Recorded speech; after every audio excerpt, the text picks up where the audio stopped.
Imagine waking up in a city surrounded by enemies, no food coming in, no one allowed to leave. From the top of the walls, you see thousands of soldiers, siege towers, and smoke rising in the distance. This was life in Jerusalem, over 2,600 years ago, during the most brutal siege ever described in the Bible, a story of faith, hunger, and unimaginable suffering that changed the course of an entire people. The year was 587 BC. The Babylonian Empire, ruled by the mighty king Nebuchadnezzar II, dominated the ancient world. City after city had fallen before his army, until only one defiant fortress remained: Jerusalem. Inside the city, King Zedekiah refused to surrender. He believed that the God of Israel would protect them.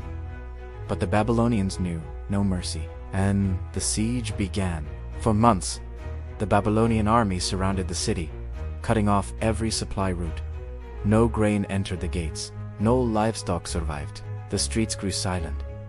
Hunger spread like a plague. The Book of Lamentations describes those days with terrifying detail. Mothers crying for their children, families trading their last treasures for a piece of bread. The great Temple of Solomon, once the pride of Israel, stood quiet under a cloud of smoke and fear. Archaeologists have found traces of the suffering: burned homes, shattered pottery, and evidence of starvation.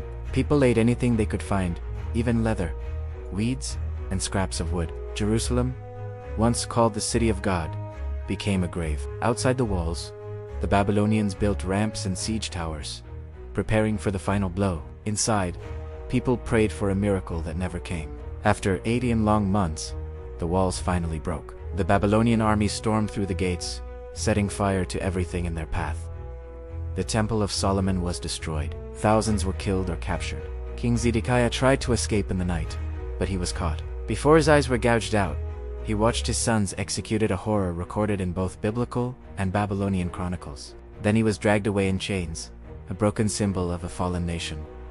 When the fires died, Jerusalem was no more. The survivors wandered through ashes, searching for food, for family, for hope. The Bible says, "The gates have sunk into the ground, and the walls have fallen." It was the end of an era.